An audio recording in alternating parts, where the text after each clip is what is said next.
Video like जरूर कर लीजिए और ऐसे वीडियो लगातार फ्री में पाने के लिए चैनल को तुरंत सब्सक्राइब कर लीजिए और बेल आइकन को जरूर टैप कर लीजिए ताकि आगे भी सारे वीडियो आपको मिलते रहे। यूट्यूब में फॉलो करते हैं तो प्लीज ये वाला फ्री टेलीग्राम चैनल जरूर ज्वाइन कर लीजिएगा। सारे नोटिफिकेशन सारे अपडेट यहीं पे आते हैं, ध्यान रखिए।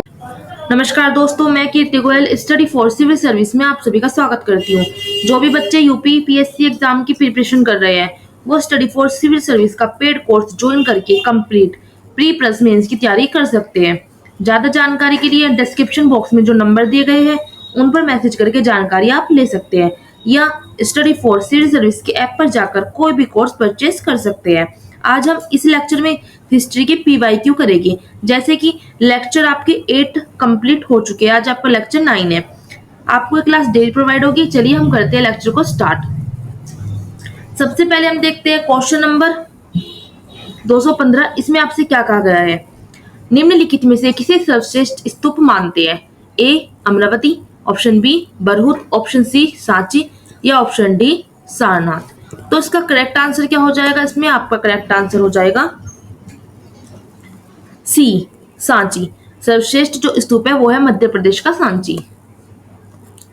नेक्स्ट हम क्वेश्चन की बात करते हैं, जो क्या है? सांची का स्तूप किस शासक ने बनवाया था? Option A Bimbisara, option B Ashoka, option C Harshavardhana या ऑप्शन डी पुष्यमित्र।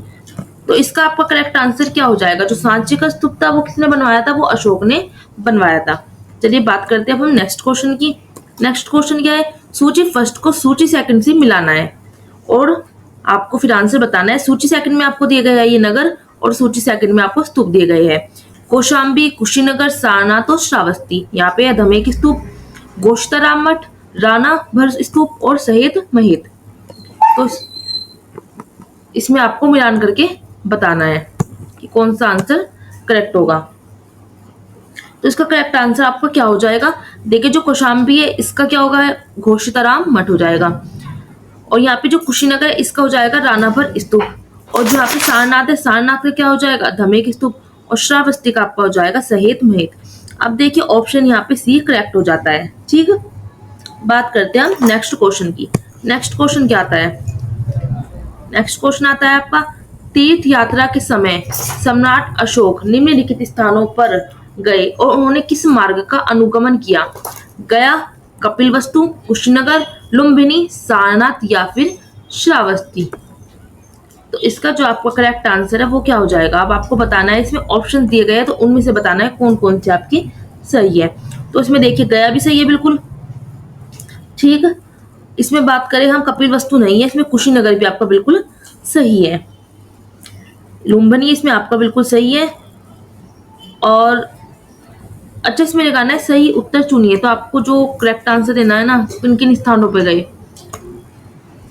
सबसे पहले आपका हो जाता है यहाँ पे गया, उसके बाद आपका हो जाएगा यहाँ पे कुशीनगर, उसके बाद हो जाएगा यहाँ पे लुम्बिनी, उसके बाद जो आता है वो कपिलवस्तु भी है, ठीक है ना। उसके बाद हो जाता है आपका सारनाथ और उसके बाद आपका श्रावस्ती होता है। क्योंकि पूछा है कि तीर्थ यात्रा के समय सम्राट अशोक निम्नलिखित स्थानों पे गए थे, उन्होंने किस मार्ग का अनुगमन किया। आपको एक तरह से इसमें सीरीज में लगाना है कि पहले किस में गए। तो आपका यहाँ पे ऑप्शन बी जो है करेक्ट आंसर हो जाता है। ठीक, अब बात करते हैं हम नेक्स्ट क्वेश्चन की। नेक्स्ट क्वेश्चन आ जाता है आपका, पत्थर के प्राचीनतम शिलालेख किस भाषा में थे? पाली भाषा में थे, संस्कृत के, प्राकृत या फिर ब्राह्मणी। किस भाषा में आपको जो है ये प्राचीनतम शिलालेख प्राप्त हुए थे? तो इसका करेक्ट आंसर हो जाएगा प्राकृत भाषा में। नेक्स्ट क्वेश्चन की बात करें तो जो ब्राह्मणी लिपि था इसका प्रथम उद्याचन किस पर उत्कीर्ण अक्षरों से किया गया? पत्थर की पट्टिकाओं पर, मोहरों पर, स्तंभों पर या फिर सिक्कों पर। तो इसमें किस पर किया गया? तो इसका जो करेक्ट आंसर है वो हो जाएगा आपका पत्थर की पट्टियों पर। नेक्स्ट क्वेश्चन की बात कर लेते हैं, अशोक के शिलालेखों पर सर्वप्रथम किसने पढ़ा था? अशोक के जो शिलालेख थे उसको सर्वप्रथम किसने पढ़ा? ऑप्शन ए वूलन ने पढ़ा, ऑप्शन बी रॉबर्ट सेबर ने, या ऑप्शन सी जेम्स प्रिंसेप ने, ऑप्शन डी यहाँ पे क्लॉडी गटन ने पढ़ा। बहुत ही अच्छा क्वेश्चन है, ठीक है। तो इसका आपका करेक्ट आंसर क्या हो जाएगा? ये हो जाएगा जेम्स प्रिंसेप ने सबसे पहले अशोक के शिलालेख को पढ़ा था। बात करते हैं नेक्स्ट क्वेश्चन की, अशोक के अभिलेखों को सर्वप्रथम पढ़ा था। ये भी वही क्वेश्चन है, जेम्स प्रिंसेप ने पढ़ा था। ठीक, बात कर लेते हैं हम नेक्स्ट क्वेश्चन की। नेक्स्ट क्वेश्चन क्या है? ब्राह्मणी लिपि को सर्वप्रथम किसने पढ़ा था? ठीक है ना, अब तक तो अशोक के शिलालेख की बात हो रही थी, अभी आ जाता है ब्राह्मणी लिपि को सर्वप्रथम किसने पढ़ा था। ये भी जेम्स प्रिंसेप ने ही पढ़ा था। वह स्थान जहाँ प्राक अशोक ब्राह्मणी लिपि का पता चलता है तो वो स्थान कौन सा है? नागार्जुनकोंड, अनुराधापुर, ब्राह्मणगिरी या फिर मास्की। तो इसका करेक्ट आंसर हो जाएगा अनुराधापुर। नाम से याद रख सकते हो अनुराधा, ठीक है ना। बात करते हैं हम नेक्स्ट क्वेश्चन की। नेक्स्ट क्वेश्चन क्या आता है? 225वां आपका क्वेश्चन है कि अभिलेखों में किस में अशोक का नाम का उल्लेख हुआ है? ऑप्शन ए गुर्जरा में, ऑप्शन बी अहरोरा में, ऑप्शन सी ब्रह्मगिरी में, ऑप्शन डी सारनाथ में। तो किस अभिलेख में जो है अशोक के नाम का जो है उल्लेख हुआ है? तो इसका करेक्ट आंसर आपका क्या हो जाएगा यहाँ पे? गुर्जरा में। नेक्स्ट क्वेश्चन की हम बात कर लेते हैं। जो अशोक का रोमनदेई स्तंभ है वो किससे संबंधित है? ऑप्शन ए बुद्ध के जन्म से, ऑप्शन बी बुद्ध के ज्ञान प्राप्ति से, ऑप्शन सी बुद्ध के प्रथम उपदेश से, या ऑप्शन डी बुद्ध के शरीर त्याग से। तो जो अशोक का रोमनदेई स्तंभ है वो किससे संबंधित है? यहाँ पे हो जाएगा बुद्ध के जन्म से संबंधित है। बात कर लेते हैं नेक्स्ट क्वेश्चन की। जो यहाँ पे यह गुर्जरा लघु शिलालेख है जिसमें अशोक के नाम का उल्लेख किया गया है वो कहाँ पर स्थित है? ऑप्शन ए उत्तर प्रदेश के मिर्जापुर जिले में, ऑप्शन बी मध्य प्रदेश के दतिया जिले में, ऑप्शन सी राजस्थान के जयपुर जिले में, ऑप्शन डी बिहार के चंपारण जिले में। तो इसका जो आपका करेक्ट आंसर है वो आपका क्या हो जाएगा? वो हो जाएगा मध्य प्रदेश के दतिया जिले में गुर्जरा लघु शिलालेख है जिसमें अशोक के नाम का उल्लेख किया गया है। नेक्स्ट क्वेश्चन की बात करें तो कालसी प्रसिद्ध है, किस लिए प्रसिद्ध है? बौद्ध चैत्यों हेतु, पारसी सिक्कों के कारण, अशोक के शिलालेख के कारण, या गुप्त कालीन के मंदिर हेतु। तो यह किस लिए प्रसिद्ध है? इसका आपका करेक्ट आंसर क्या हो जाएगा? इसका हो जाएगा अशोक के शिलालेख के कारण जो है कालसी प्रसिद्ध है। बात कर लेते हैं हम नेक्स्ट क्वेश्चन की।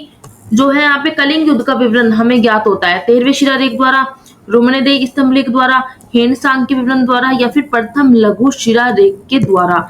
किसके द्वारा जो कलिंग युद्ध है वो उसका हमें पता लगता है। तो उसका करेक्ट आंसर हो जाएगा आपका 13वें शिलालेख के द्वारा कलिंग युद्ध का जो है विवरण हमें ज्ञात होता है। नेक्स्ट हम क्वेश्चन की बात करते हैं तो आ जाता है अशोक के निम्न अभिलेखों में पूर्ण रूपेण धार्मिक सहिष्णुता के प्रति समर्पित कौन सा अभिलेख है? शिलालेख, ये सारे आपको शिलालेख के नाम दे रखे हैं, ठीक है। तो इसमें से आपको बताना है। तो इसका आपका करेक्ट आंसर क्या हो जाएगा?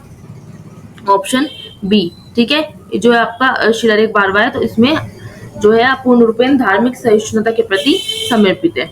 नेक्स्ट हम बात करते हैं क्वेश्चन की।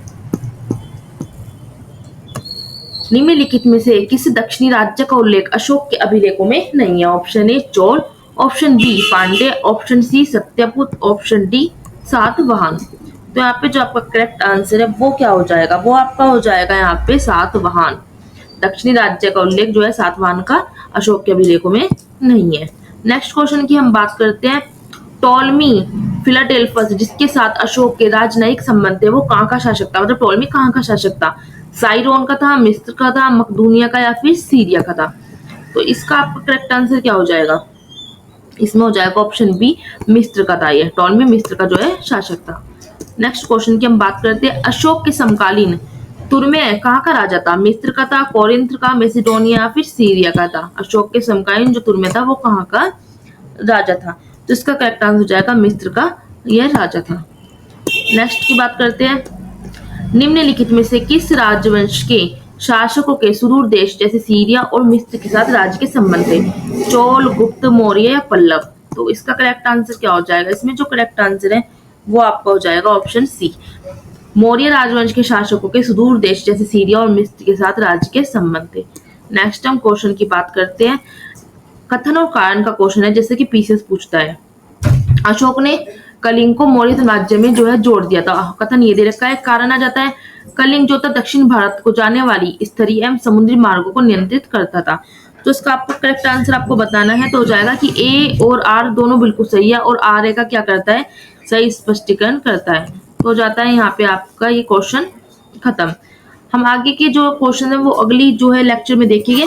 तो अगर आपको वीडियो अच्छी लगती है तो लाइक कीजिए, चैनल को सब्सक्राइब और कमेंट करके मुझे जरूर बताइए। और मैं आपको एक बात बता दूं, अगर आप पीसीएस, आरओ, बीओ की कंप्लीट सिलेक्शन तक की तैयारी करना चाहते हैं तो सिर्फ और सिर्फ स्टडी फॉर सिविल सर्विस इसके अगर आपने पेड ग्रुप को, पेड कोर्स को अगर आपने एग्जाम तक स्ट्रिक्टली एग्जाम तक अगर फॉलो कर लिया तो सिलेक्शन आराम से हो सकता है। तो ज्वाइन करिए स्टडी फॉर सिविल सर्विस।